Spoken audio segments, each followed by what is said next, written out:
마켓 온 중국 증시 집중 분석 코너 10미닛 차이나 시작해 보겠습니다. 오늘도 박준석 파트너가 함께 해주시겠습니다. 안녕하십니까? 네, 반갑습니다. 자, 관세로 시끄러웠던 한 주였지만 네, 중국 증시는 그래도 꿋꿋하게 상승세를 이어가고 있어요. 또 네. 주말 사이에 나온 거 보면 스마트폰이나 네. 반도체에 한해서는 네, 중국도 어떻게 보면 관세가 좀 예외될 것이다 이렇게 이야기가 나오면서 네. 글쎄 여기에 환호를 하는 것일까요? 아니면은 미국과의 관세 전쟁에 있어서 자신감을 갖고 있는 것일까요? 어떻게 보십니까? 사실 이제 저번 주 시장까지 관세로 인해 가지고 시장의 피로감과 불확실성이 굉장히 높았던 상황이었고 그게 또 시장에 나타났었습니다. 네. 근데 이제 주말간 있었던 이제 트럼프 정권에서 이야기하는 전자제품 관련된 이제 관세를 일부 유예하고 중국도 다른 국가들과 동일한 이제 혜택을 받겠다라는 식으로 이야기 나옴에 따라 가지고 사실 오늘 상해종합지수 선전정분과 그다음에 홍콩항생 전부 다 상승한 채로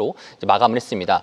우리가 좀 중요하게 여겨야 되는 것은 최근 들어서 중국과 미국이 서로 강대강을 부딪히며 125% 그리고 150% 이상까지도 이제 지금 부딪히고 있지만 미국 트럼프 대통령이 이야기했던 것 중에 하나가 더 이상 관세를 올리지 않겠다라고 말했던 점과 그다음에 추가적으로 전자제품 제외한 전자제품에 대해서는 예외적으로 이제 중국도 다른 국가들과 똑같은 혜택을 받을 수 있겠다. 이 두 가지 점들을 미뤄봤을 때 시장에서는 이제 어느덧 트럼프와 시진핑이 곧 정상회담을 만나면서 이제 정상회담 하면서 그를 토대로 시장을 한 번 더 상승시켜주지 않겠냐라는 이제 이런 기대감들이 현재 지금 상승화된 상태입니다. 네. 여기서 조금 더 우리가 좀 주의 깊게 봐야 되는 것은 이번에 관세로 인해 가지고 중국 시장에 대해서 지켜본다 했었을 때 중국은 부양책을 이전치 시장 예상치보다 더욱더 강하게 쓴다라는 점입니다. 그러니까 부양책을 강하게 쓴다라는 것은 시장에서 상승시킬 수 있을 만한 요인들을 조금 더 불러일으키는 하는 뜻이고 그것이 이제 시장 내에서 확연하게 차이를 볼 수 있겠는데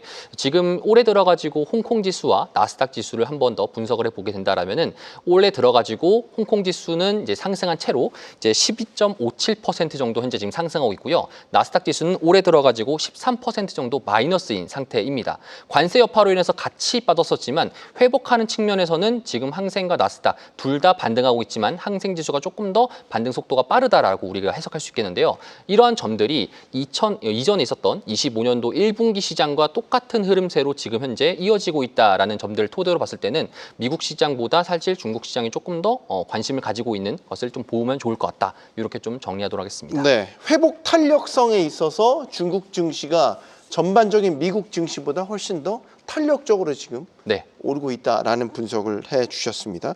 자, 계속해서 저희 이 10미닛 차이나에서 중국 그 빅테크 네. 기업들에 대한 이야기를 계속 하고 있어요. 네. 여전히 파트너님께서는 미국 빅테크, 우리 M7이라고 부르는 것보다 네. 중국의 빅테크들에 더 주목해서 봐야 된다. 네.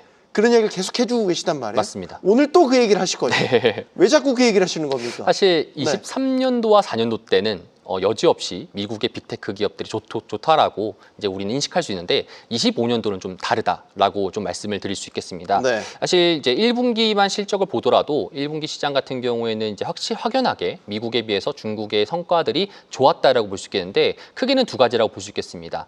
지금 현재 25년도의 트렌드는 미국에서 non-US 다른 국가들로 돈이 이동하고 있다는 것을 우리가 확연하게 볼 수 있겠고요. 그것이 이제 달러 인덱스에서 나타나고 있다라고도 생각할 수 있겠습니다.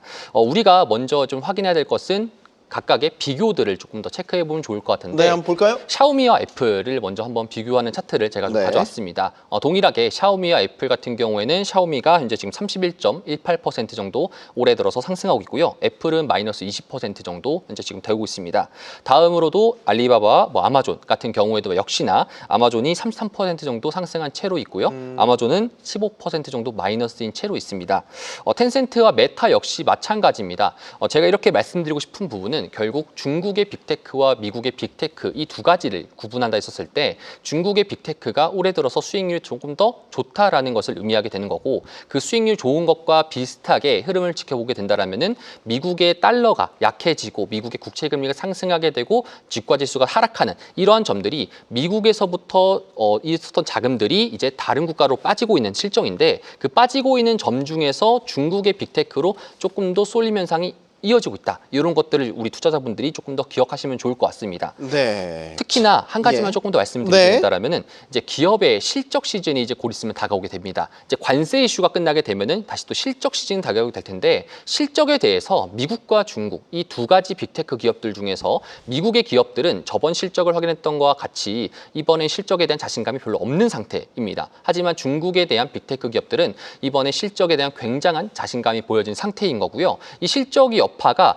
앞으로는 이제 좀 관세 때문에 꺾이지 않을까라는 이런 우려감도 있었겠지만 중국 정부에서 많은 부양책과 그리고 이관신 정책 같은 이러한 부양책들이 지금 현재 있기 때문에 이러한 정책들의 영향으로 2분기 실적 역시나 끊임없이 이어질 가능성이 높기 때문에 우리가 향후 시장을 보게 된다라면은 미국에 있는 빅테크보다는 올해 25년도 같은 경우에는 중국의 빅테크를 조금 더 눈여겨봐야 된다. 이렇게 조금 체크해 볼 수 있겠습니다. 네.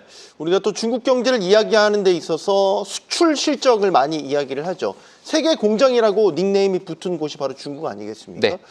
중국 수출 실적 3월 지표가 나왔잖아요. 네.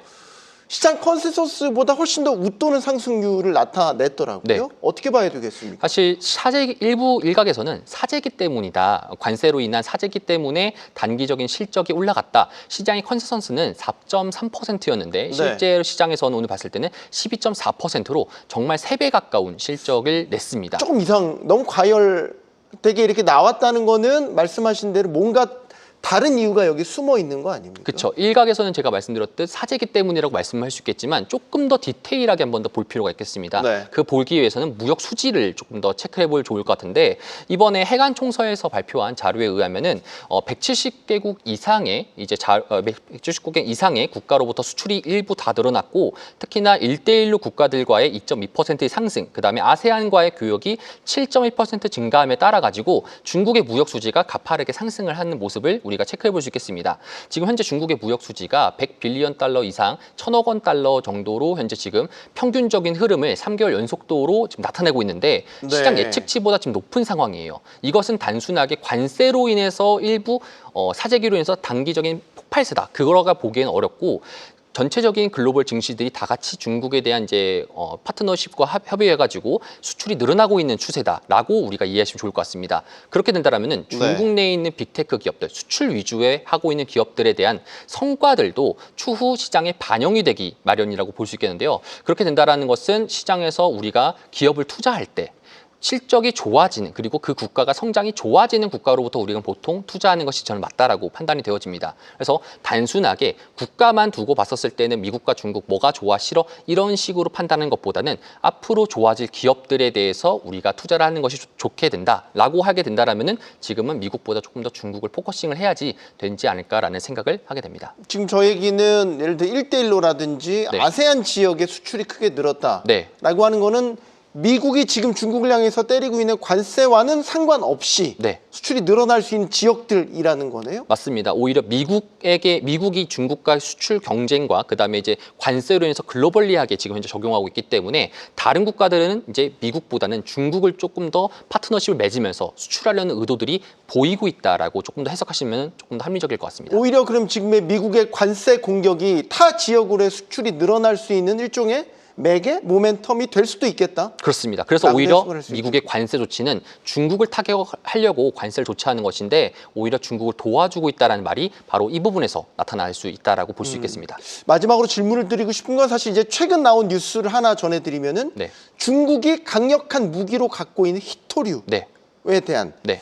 히토류 수출 금지 조치를 했단 말이죠. 네. 이건 이제 미중 관세 전쟁이 한 단계 더 수위를 높였다라고 보여지는 건데 네. 중국이 갖고 있는 히토류에 대한 지배력이 어느 정도인 건지 네. 중국이 이게 만약에 이 카드를 썼었을 때에 소위 말해서 전 세계 히토류 공급에 심각한 차질이 빚어지는 것인지 어느 정도 임팩트가 있는 이슈라고 보십니까? 사실 중국이 히토류 시장에 가지고 있는 이제 점유율 같은 경우에는 거의 90% 이상 가지고 있다라고 보시면 좋을 것 같습니다. 1대1로 프로젝트도 마찬가지로 히토류에 관련된 프로젝트 중에 하나라고 볼 수 있겠는데요. 네. 여기서 우리가 봐야 되는 것은 중국이 미국과의 수출을 앞으로 이제 히토류 수출을 금지할 것이다. 이거를 포커싱 두는 것이 아니라 트럼프와 시진핑이 곧 있으면 만날 건데 이거를 매개로 해서 서로 간에 협상을 하자라는 것으로 의미를 둘 수 있다라고 보시면 좋을 것 같고요. 이걸 토대로 해서 앞으로 중국이 히토류를 독점 독점할 것이다 이런 식으로는 아마 나오진 않을 것 같고 오히려 서로 간에 협상을 했었을 때 어떤 카드들이 있는지 서로 공유하는 시기다라고 해석하시면 좋을 것 같습니다. 중국 내에서는 미중 간 양국 대통령 또 시진핑 주석이 만나서 결국 이 협상과 관련해서 담판을 지을 거라는 기대감이 갖고 있는 건가요? 맞습니다. 중국에서도 여전히 협상에 대해서 지금 이제 미국이 먼저 연락을 할 것이다라는 것이 좀 지배적인 언론이고요. 지금 현재 현상 봤을 때도 미국이 현재 지금 꼬리가 내리고 있는 상황이라는 것은 우리가 대부분 투자자분들이 알고 있는 상황이다 보니까 이러한 점들 보았을 때는 조만간 트럼프에서 러브콜을 하지 않을까 혹은 제3국에서 좀 개최되지 않을까 이렇게 좀 정리하도록 하겠습니다. 콧대 높은 미중 간 자존심 싸움의 결말은 우리는 아직은 알지는 못하지만 지금의 흐름으로 봤었을 때는 중국이 그렇게 뒤로 물러설 이유는 없어 보인다. 이렇게 정리를 해보도록 하겠습니다. 자, 텐미리 차이나 한국경제TV 홈페이지에 들어오시면 계속해서 라이브로 중국 증시 분석에 대한 내용을 들으실 수 있습니다. 계속해서 시청해 주시기 바라고요. 박준석 파트너는 여기서 마무리 짓도록 하겠습니다. 고맙습니다. 네, 감사합니다.